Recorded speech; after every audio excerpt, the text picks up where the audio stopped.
ஊட்டி தாவரவியல் பூங்காவில் 127வது மலர் கண்காட்சியை முதலமைச்சர் ஸ்டாலின் இன்னும் சற்று நேரத்தில் தொடங்கி வைக்கிறார். இது தொடர்பான தகவல்களுடன் எமது செய்தியாளர் வில்லியம் இணைகிறார். அவர் வழங்க கேட்போம். வில்லியம், வணக்கம். இந்த மலர் கண்காட்சியில என்னென்ன சிறப்பு ஏற்பாடுகள் செய்யப்பட்டிருக்கிறது, மேலும் முதலமைச்சர் வருகை தொடர்பான தகவல்களையும் பகிர்ந்துக்கோங்க.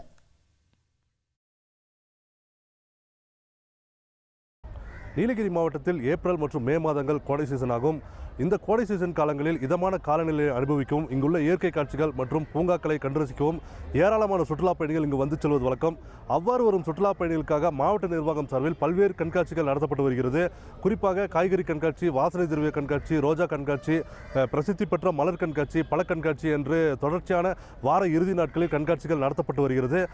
இந்த நிலையில் கோத்தகிரியில் காய்கறி கண்காட்சி, கூடலூரில் வாசனை திரவிய கண்காட்சி, உதகை ரோஜா பூங்காவில் ரோஜா கண்காட்சி நிறைவடைந்த நிலையில் பிரசித்தி பெற்ற 127வது மலர். என்னோட பிசினஸுக்கு ஜிஎஸ்டி நோட்டீஸ் வந்திருக்கு பாரு.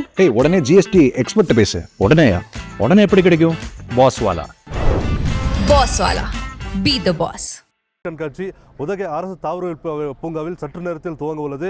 இந்த மலர் கண்காட்சியை தமிழக முதலமைச்சர் மு.க. ஸ்டாலின் துவங்கி வைக்கிறார்.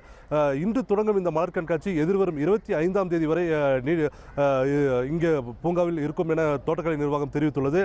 குறிப்பாக இந்த மலர் கண்காட்சியின் சிறப்பு அம்சமாக பூங்காவின் நுழைவாயிலில் அரண்மனை நுழைவாயில் போல கொய்மலர்களாக அலங்கரிக்கப்பட்டுள்ளது. அதே போல ராஜராஜ சோழனின் அரண்மனை முகப்பு சுமார் 2 லட்சம் கார்னேஷன் கொய்மலர்களால் அலங்கரிக்கப்பட்டுள்ளது.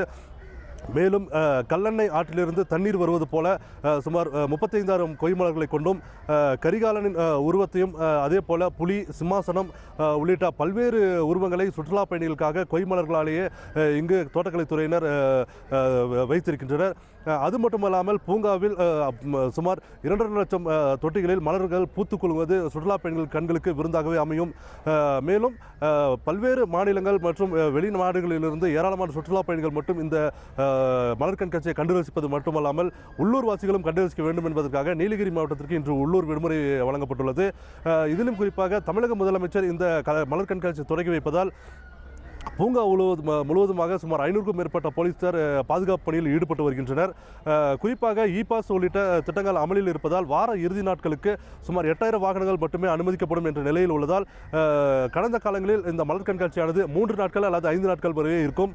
ஆனால் இந்த இ பாஸ் திட்டம் அமலில் இருப்பதால் சுற்றுலா பயணிகள் ஏமாற்றி விடக்கூடாது, அனைவருமே இந்த மலர் கண்காட்சியை கண்டு ரசிக்க வேண்டும் என்பதற்காக மாவட்ட நிர்வாகம் இந்த மலர் கண்காட்சியை இன்று முதல் 25ஆம் தேதி, அதாவது 11 நாட்களுக்கு இந்த மலர் கண்காட்சியை நடத்த திட்டமிட்டுள்ளது.